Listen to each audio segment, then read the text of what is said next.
one thing we will dissect very, very quickly. Well, I won't be having this conversation alone. I have with me a great man. He's been in the academic field for more than 2 decades, and he's doing pretty well at it. I'm talking about Professor Jacob James Nda. Welcome indeed.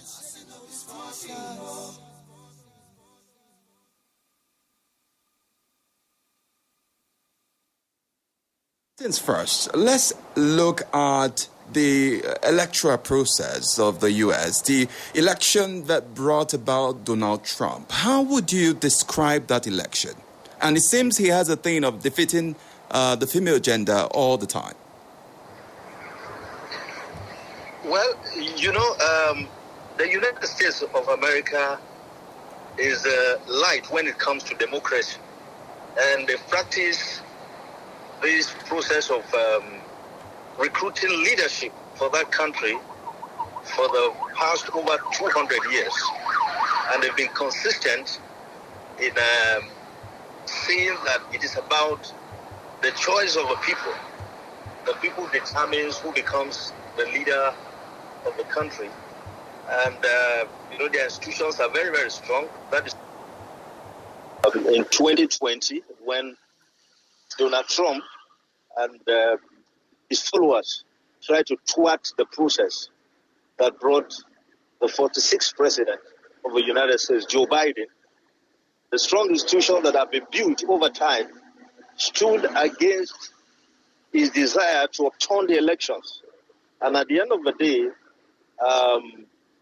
Joe Biden, the former president of the United States of America, led that country for 4 years successfully. So they built, over time, a process where democracy has stood the test of time. And like the war president of the United States, Abraham Lincoln, argued that democracy is about the people, government of the people, by the people, for the people. So the key is the people. And the democratic process, the voice of the people matters. They're the one that determines who leads them, who guides them, and then who works for them as servants. Because basically, a leader is supposed to be a servant of the people. Okay. And so they built that process over the years, and it has stand the test of time. So if you looking at the U.S., many would say they have an advanced democracy of some sort. But yet again, there was a bit of violence, assassination attempt on the president during the campaigns. What do you make of it? Well, this has happened because democracy is about choices, about interest. Every individual have their interest. And some people felt that the program that Donald Trump was going to bring is not going to be in their favor and is going to affect the basic norms and values of the society. And they decided that they wanted to kick him out. And that was why, there was assassination attempt on him, I think 2 times, but it didn't work. So I think it's about interest. And that you find all over the world. Where people pursue their interest. And they felt that this man, based on his campaign promises, based on the fact that he has decided that once he comes, he was going to overturn, because he has been talking about it, some of the programs of the current leadership. And some people felt the current leadership in the United States, talking about the Democratic Party, was liberal and was also pursuing their agenda. They needed to get him out. So basically, that's what happened. It's about interest. But thankfully, he was not killed. Thank God for the security that is also very, very sound in that society. Yes, indeed. We give glory to God. Now, let's look at another factor. At a time where all over the world, the youth is saying is their time, is our time to take charge, not too young to run. Yet, an advanced democracy like that of the U.S. is electing a 78-year-old man as president. What do you think? Do you think age is necessarily a factor? Well, if you look at globally, when you look at the figure of the youth and then the adults, of course, the youths are more, even in the United States. But, like I said, democracy is about choices. And if the American people decided that an old man of 70-something years, 78, should become the president, so be it. Because democracy is about choice. At one time, Barack Obama, who was 44, became the 45th president, 44th president of the United States. Yeah, and that was fine. But for this season and this time, the American people determined that they wanted an elderly person, because Joe Biden and Donald J. Trump, they are almost around the same age, but at the end of the day, the people decided to go for Trump instead of Kamala, because Kamala was far younger. She's here to be 60. I think she's 58 or 59. She's 60. So they decided, to still go for this guy. And if you look at the result of the election, he won the 7 swing states in the United States and also had a popular vote with over 4 million votes. That was unprecedented. It's the choice of the people. Okay, interesting to note. And some of the demands he's making, even before he was inaugurated yesterday, he did mention that he would fetch in Canada as maybe a state in the U.S. Let's look at some of the strategies he wants to put in place as president. At a time where a section of Nigeria is saying, hey, we want to break out of this country and form our own. Yet again, a president is saying, no, we are too small. We need Canada to make a state and in the United States. What do you make of some of the policies he has up in his sleeves? Well, yesterday I watched the inauguration, the president of the United States, the oath and the inauguration. He never mentioned Canada. Of course, in his campaign stops, he wanted to make Canada the 51 state, and then he wanted to also take Greenland because of the richness of natural resources in Greenland. But basically, why he wanted Canada is for the good of the economy of the United States, because Canada and the U. In fact, the largest trading partner of Canada is the United States. And he felt that taking Canada as part of the U.S. is going to benefit the American states economically. And if you look at it, one of the things that the campaign ran on is the economy, basically. Is the economy. Is the economy. That is one of the main things the campaign ran upon, because, the economy was in crisis. The economy was in crisis with the Democratic Party. The purchasing power of the people became weaker and weaker. Some may argue that in the reign of Biden, there were more jobs in the United States. You don't agree? Well, after the recovery from coronavirus, from COVID-19. Yes, there are more jobs from the figures that were being chunked out by the National Bureau of Statistics. But at the end of the day, we're talking about the purchasing power of the people. Was not as strong as when Trump was there in the first reign. The people's purchasing power was getting weaker and weaker. And so they couldn't meet their needs the way they used to meet their needs. And they thought, this guy will come and turn things around. So basically, one of the reasons, of course, there's some other reasons. Immigration was another issue. But one of the basic reasons, why the people voted for him massively, talking about, the Hispanics and the black people, because he acknowledged them yesterday in his inauguration. He was thankful that they gave him their votes, and he will not forget. He will not forget. Because, naturally, the blacks are known to overwhelmingly vote for Democrats. And when you look at Kamala Harris, her father is a black man, you know, and her mother is an Asian. So she's a mixed race. The natural thing, you think that the black people would go for her. Of course, quite a number of them voted for her. But, you know, this guy got a lot of votes from the black community, so much so that yesterday he acknowledged it. And from the Latinos. And the Latino community also are those that vote massively, even with the threat, you know, to close the border.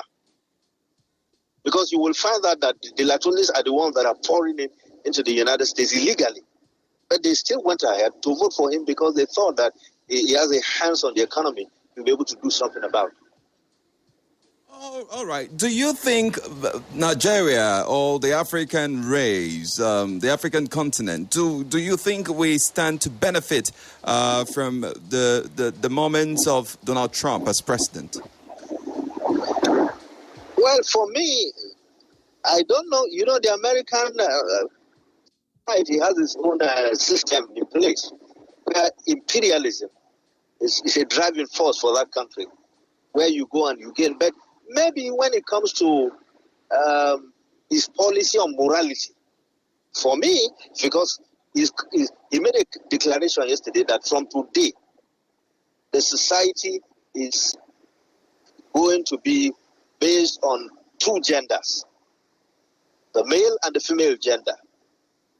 And maybe that will help because, you know, before then, there is also a pressure, you know, on the African continent in the name of human rights to allow a situation where,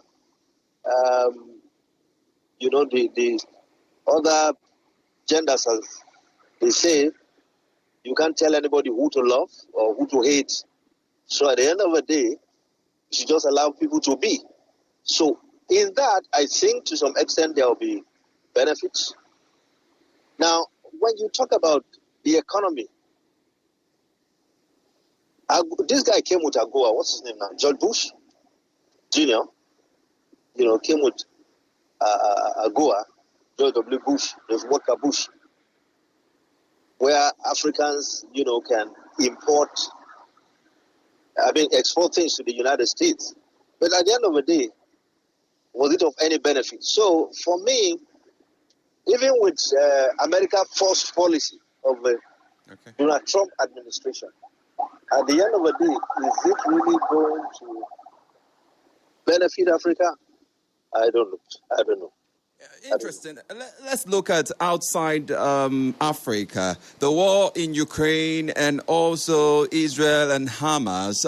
Do you think his leadership as the 47th president of the U.S., do you think there will be a positive influence in the war? I think there'll be positive influence. If you listen to him yesterday, he said he wants to be remembered as a president that engendered peace in the world instead of a president that was involved in wars. And if you look at that critically, when he was the president, as the 45th president of the U.S., he never prosecuted any war. Okay. He never prosecuted any war. And with his coming, he was part of the negotiation.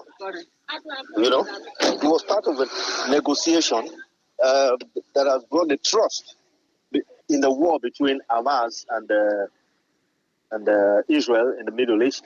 And if you look at the Russian war, even Donald Trump, what's his name now? The Russian president, Vladimir Putin. Yes, I have said he's ready for negotiation now. He's ready for negotiation. And during his campaigns, he made a commitment that the war is going to stop from day one. Of course, he didn't tell us the strategy. He didn't tell us the strategy on how he's going to do it. But if you look at it critically, I believe that he is stepping in to some extent may lead to negotiation and maybe the end of the war. Right. As we wrap up the interview, I would like us to also see the use of social media, courtesy of Donald Trump, his influence over social media, and how efficient it was for him during the campaign. Do you think the use of social media is a mainstay for electoral process? Absolutely. Absolutely. Absolutely. And that is why you can see that he's trying to unban TikTok. You know, because he said a lot of his followers, use TikTok. A few days before he came, Joe Biden signed an executive bill, that banned TikTok. And he had asked for the delay of TikTok because the social media was very, very fundamental to his followers in terms of campaigning for his re-election as the president of the United States. And so that he started with Barack Obama. And that was what he used, to gain the youths, the votes of the youths. That made him to win landslide when he was elected as 44th president of the United States of America. Now, in the same way, Barron, the son of Donald Trump, his last son, who is 18 in University of New York, used that with his friends to galvanize the youth's votes. So social media has become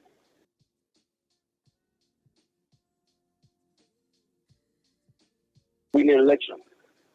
If it is being deployed correctly, especially where the votes of the people count, it can be something that politicians can use to win elections. Because elections are supposed to be won and lost based on how you convince voters. Okay. And since it has become an insane that societies are using all over the world now, and you can reach more crowds through social media platforms, I believe it will become easy. Okay, just before we let politicians to deploy it. All right. Yeah. Just before we let you go, are there any positives that you think we should, as a country, take from the electoral process of the U.S.? Well, you can see it is transparent, is free, is fair, is credible. When the results were announced, it was accepted by the opposition. And they congratulated him because everybody saw that the election is free, fair, and credible. There was no manipulation from anywhere. Unfortunately, that is not what we have in the African continent, especially symbolized by Nigeria, because Nigeria is a symbol of what happens in Africa as the largest country in terms of population. We want a situation where the electoral management body will be allowed to do their job, where elections are not manipulated. Those in the leadership of the electoral management body are not manipulated to do the biddings of those that hold political power. I think that is something that we should learn from the United States. We must indeed appreciate your moment with us. Any final words from you, sir? Well, let's look at what America, everybody's excited that America had free, fair, and credible election. Let's try to duplicate it here. And it's possible. It's possible. Thank you very much indeed, Professor Jacob Nda. Thank you. Thank you. Thank you so much. Thank you for your time. Grateful.